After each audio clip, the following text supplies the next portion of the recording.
নমস্কার,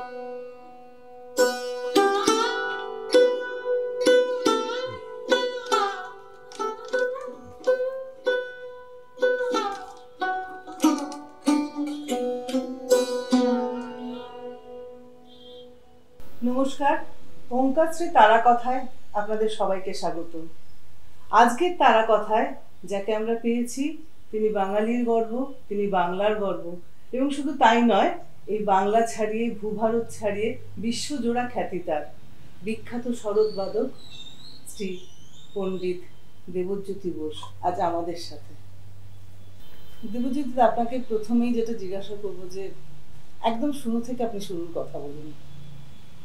ছোটবেলার কথা আর কি যখন থেকে স্মরণে আসে সেটা বছর 4 তো সবথেকে যেটা সৌভাগ্যবান বলে মনে করি আমি, সেটা হচ্ছে যেখানে জন্মগ্রহণ করেছি বাগবাজারে, সেই একটা গলিতে পণ্ডিত অনাথনাথ বোস, পণ্ডিত শ্যামল বোস, আমার বাবা পণ্ডিত শঙ্কর ঘোষ, যাত্রার স্বপন কুমার, কবি অমিতাভ দাশগুপ্ত, মানে কি বলবো, একটা রত্ন এরকম সমস্ত, যাদের আমার মা সেতারবাদিকা ছিলেন। এবার খেলাধুলো, আড্ডা, বদমাইশি সবই কিন্তু এদের মধ্যেই আমাদের বেড়ে ওঠা। গান বাজনা নিয়ে যে এত কিছু করতে পারছি শুধুমাত্র তাদের জন্য, তাদের আশীর্বাদে। উত্তর কলকাতা কিন্তু বরাবরই একটা বনেদিয়ানা বলুন আর এই সংস্কৃতি চর্চাটা বলুন, বোধহয় উত্তর কলকাতায় বরাবরই খুব মানে ছোট ইতিহাস তাই বলে। দক্ষিণ কলকাতার লোক অসন্তুষ্ট হবে, কিন্তু উত্তর কলকাতায় আসলে সবাই থাকতো বলে সেটা হয়েছে। হয়তো সকলে দক্ষিণ কলকাতায় থাকলে তাই হতো, কিন্তু উত্তর কলকাতা একটা খুব প্রাচীন জায়গা। তো সমস্ত মানে কি বলবো, সমৃদ্ধ যে সমস্ত সাংস্কৃতিক মানুষ, তারা তো ভীষণ উত্তর কলকাতায় থাকতো। তার মধ্যে আমার মনে হয় বাগবাজার থেকে, টালা থেকে বিডন স্ট্রিট অব্দি মানে সাংঘাতিক মানুষরা থাকতেন। নীরেন্দ্র কুমার গাঙ্গুলি থেকে শুরু করে, আর ওদিকে আমাদের বিজ্ঞানী সত্যেন বসু অব্দি সমস্ত ওরকম মানুষরা থেকেছেন। ফলে তার একটা সাংস্কৃতিক প্রভাব তো উত্তর কলকাতাতে অবশ্যই ছিল, আছে, থাকবে ভবিষ্যতে। আপনার বাড়িতে তো মানে প্রধানত তবলা চর্চাটা বেশি হতো, বংশ পরম্পরায়, যেটা আমার যেটুকু বাড়িতে পাড়াতে সবই সব তবলা বাদক। আমার বাড়িতেই তো বাবা বিখ্যাত, আমার দাদা বিখ্যাত, এবং আমরা তবলা সকলেই বাজাই, ছোট থেকেই বাজাই। আমি অনেক তবলা অনেক বড় বড় শিল্পীর সঙ্গে বাজিয়েছি, কিন্তু সেগুলো সবই বিপদে পড়েছে। তাই নিজে বাজাবার আমার খুব যে ইচ্ছে ছিল তা না। এমনকি আমার গুরুদেব ওস্তাদ আমজাদ আলী খান সাহেবের সঙ্গে আমার একটা অ্যালবামও আছে। তো তবলাটা আমরা এমনি বাই বর্ণ বাজাতে পারি 3 ভাই। তো এবং খুব ভালো গানও করে, আমি আপনার গান শুনেছি। এগুলো না আসলে কিন্তু সঙ্গীত থেকে বাইরে নয়, মানে একজন যদি গান বাজনা করে, আমার যেটা মনে হয়েছে, যেমন আমার গুরু আমাকে চিরকাল শিখিয়েছে তো গান গেয়ে, যত না শরৎ বাজিয়ে শিখিয়েছে। তো এই গান, তাকে আমাদের তো ইনস্ট্রুমেন্টাল হেরিটেজ নেই, গানের হেরিটেজ আছে। গানকে আমরা ইনস্ট্রুমেন্টে নিয়ে আসার চেষ্টা করেছি এটা 500 বছর ধরে। তো সেই জন্যে গান তো ভেতরে থাকা জরুরি। আমার একটু বেশি ভালো লাগে বলে হয়তো বেশি গাই স্বরচিত স্বরসুরারোপিত গান।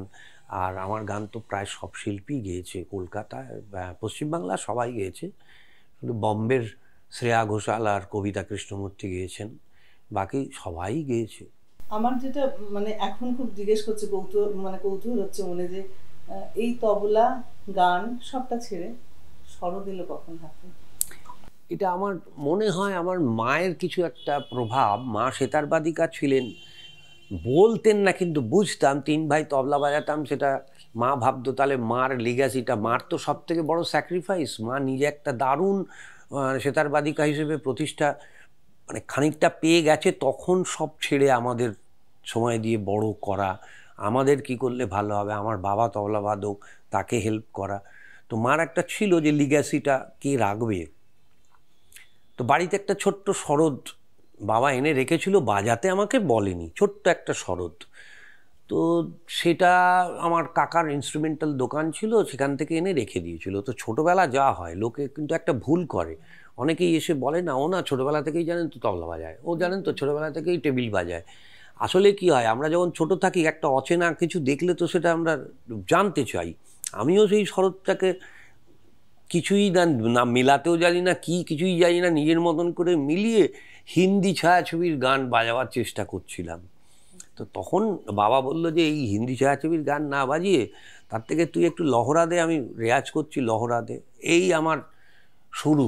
তারপরে কখন যে আমি একদম সম্পূর্ণভাবে সরোদে ঢুকে গেলাম, আমার সেজো কাকা সরোদ বাদক ছিলেন। এটা আমি বলছি ওই বছর 8 কি 9 বয়স হবে যখন এই ঘটনা ঘটছে। তারপরে আমি আস্তে আস্তে 10-11 বছর বয়স থেকে তো আমি সরোদ শিখতেই শুরু করে দিয়েছি একদম পুরো।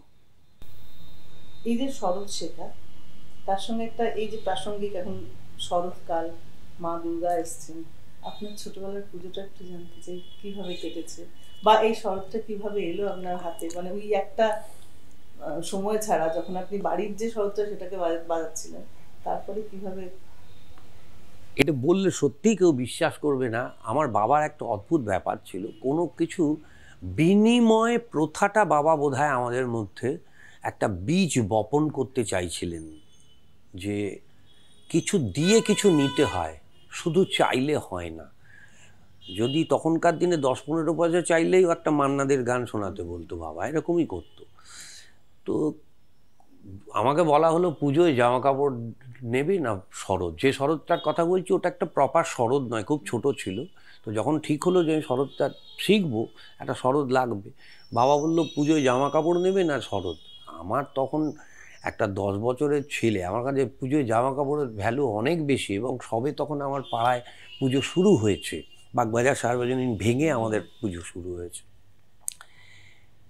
আমি খুব চিন্তায় পড়ে গেলাম, পুজোর সময় জামা কাপড় থাকবে না, এটা একটা অদ্ভুত হবে।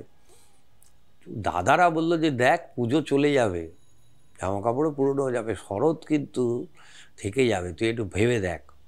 যা ওরাও বললো বটে, আমার থেকে অনেক বড়। আমি বললাম যে ঠিক আছে শরৎই নেব। তো পুজোর সময় অস্বীকার করবো না, একটু কষ্ট হচ্ছিল জামা কাপড় ছিল না বলে, কিন্তু সত্যি পুজোর পর তো ভুলে গেলাম, শরৎটা পেয়েই তো আমার অনেক বেশি আনন্দ হলো। সেই শরৎটা আমি অনেক বছর বাজিয়েছি, 1979 সাল অবধি বাজিয়েছি। তারপর আমার এই শরদের পাওয়াটাও আমার বাবা অদ্ভুতভাবে আমায় দিয়ে গেছেন। যিনি এই শরদের সবথেকে নামকরা এবং প্রসিদ্ধ মেকার হেমেন সেন, আমি আমার গুরুদেবের সঙ্গে তার কাছে প্রচুর যাতায়াত করতাম, গুরুদেব শরদ ওখানেই সব ঠিক করতেন। উনি 1980 সালে, বাবা মার্চে মারা গেছে, আমাকে শীতে উনি ডাকলেন। তো আমি গেলাম, বলে যে তোমার বাবা না একটা শরদের টাকা দিয়ে বলেছিল যদি সবাই বলে ও ভালো বাজাচ্ছে, ওর গুরু যদি বলে তাহলে ওকে একটা শরদ আপনি করে দেবেন, কারণ আমরা তখন ভাবতেই পারি না যে হেমেন সেনের শরদ নেবো, এত এক্সপেন্সিভ শরদ, এত ভালো শরদ। তো বললো তোমার গুরু বলছে তুমি এখন ভালো বাজাচ্ছো, এরাও বলছে, সেই জন্য তোমাকে একটা শরদ আমি দেবো। সেই শরদ আমার পাওয়া 1980 সালে, এবং আজ পর্যন্ত আমি এটা নিয়েই মূলত বাজাই। পরবর্তীকালে অবশ্য আমাকে আমার দাদা একটা শরদ প্রেজেন্ট করেছিল 50 বছর পূর্তিতে। তো পুজোয় হাজার মানুষের স্মৃতি থাকে, কিছু মনে থাকে কিছু ভুলে যায়। এই স্মৃতি পুজোয় জামা কাপড় না নিয়ে শরৎ দেওয়ার স্মৃতি, এ তো আমি জীবনের শেষ দিন অবধি কোনোদিন ভুলতে পারবো না। একটা জামা কাপড়ের থেকে অনেক বেশি মূল্যবান। হ্যাঁ, অনেক মূল্যবান। আপনি যাদের কাছে শিখেছেন একটু, আমার একদম হাতে খড়ি আমার মা এবং সেজো কাকা শরৎবাদক ছিলেন শ্রী শম্ভুনাথ বোস, তাদের কাছে যে কিভাবে মেলাবো, কি করব, কি শরৎটাকে যে জানা, প্রাথমিকটা সেটা জানা। তারপরে কিন্তু আমি একদম অত্যন্ত অল্প বয়সেই ওস্তাদ আমজাদ আলী খান সাহেবের কাছে, তখন প্রথম উনি শেখাতেন না, ঘুরঘুর করতাম, প্রোগ্রামে চলে যেতাম, বাড়ি থেকে পালিয়েও গেছি আমি, এরকমও হয়েছে। এই করতে করতে তারপরে উনি আমাকে 76-77 সালে আমাকে উনি গ্রহণ করেন এবং শেখাতে শুরু করেন।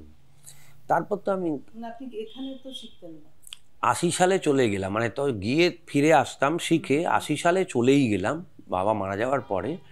তারপরে প্রায় 12 বছর আমি দিল্লিতে ছিলাম, তো যাতায়াত করেছি তার মধ্যে অনেক, কিন্তু মূলত ওখানেই থেকে আমাকে শিখতে হয়েছে আর কি। দাদা আপনার কাছে না একটা খুব মানে জানতে ইচ্ছে করছে, এই যে আমাদের ক্লাসিক্যাল মিউজিকের ঘরানাগুলো আছে না, আমি যতদূর জানি আপনার বাবা বোধহয় বেনারস ঘরানা ছিল, আপনার ঘরানা আমার হচ্ছে সেনিয়া বাঙ্গাস ঘরানা। বেনারস ঘরানা, আমজাদ আলী খান ঘরানা থেকে। এই ঘরানাটা একটু বুঝিয়ে বলবেন, মানে ছোট্ট করে যদি। ঘরানাটা না আমার কাছে কোনোদিন খুব একটা ইম্পর্টেন্ট হয়নি বা আমি বিশ্বাসও করিনি। তার আমি যুক্তি দিয়ে বলছি, এটা একটা বিতর্কিত বিষয়। এই যে বলছি এই নিয়ে অনেকে অনেক কথা বলবে, বা এর আগেও আমি অনেক বলেছি, কিন্তু এটা বিষয়টা এই জন্যে যুক্তি দিয়ে বলছি যে আমরা ঘরানা বলতে বলছি স্কুল বা একটা স্টাইলাইজেশন, কিন্তু যে ঘরানার নাম নিয়ে আমি এই স্টাইলাইজেশনের গল্পটা বলছি সেই ঘরানার সকলের বাজনার বাদনশৈলী বা স্টাইলাইজেশন এক নয়।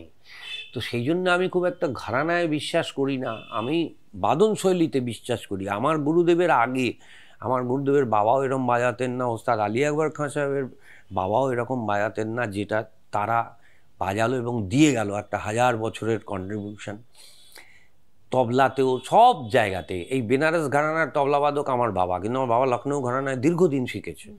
ফলে আমার দাদা বেনারস ঘরানার তবলাবাদক, কিন্তু তাকে একটু অন্যরকম শুনতে লাগে, সকলেই বলে। তার কারণ ওটা মিশ্রণ। এবং বেনারস ঘরানার যে সমস্ত লেজেন্ড যারা, পণ্ডিত আনোখেলাল, পণ্ডিত কিষেন মহারাজ, পণ্ডিত শান্তা প্রসাদ, সবার বাজনা আলাদা। তার মানে ঘরানা বলতে আমরা যেটা বলছি সেটা আমার মনে হয় না খুব একটা গুরুত্বপূর্ণ বিষয়। হ্যাঁ, অবশ্যই যেরকম পলিটিক্যাল পার্টি থাকে সেরকম আমাদের এই ফিউডাল সিস্টেমে চলে এই ক্লাসিক্যাল মিউজিকটা।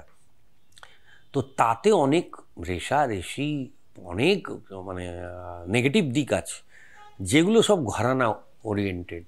তা আমি ওই জন্য কোনোদিন খুব একটা ঘরানাতে বিশ্বাসও করিনি, মনও দিইনি। মানে আমার মনে হয়েছে যে যেটা আমি বা আমার পরবর্তী প্রজন্ম বা আমার আগের পূর্ব প্রজন্ম তারা বাজিয়ে দিয়ে যাবে, সেটাই তার ব্যক্তিগত কন্ট্রিবিউশন হবে।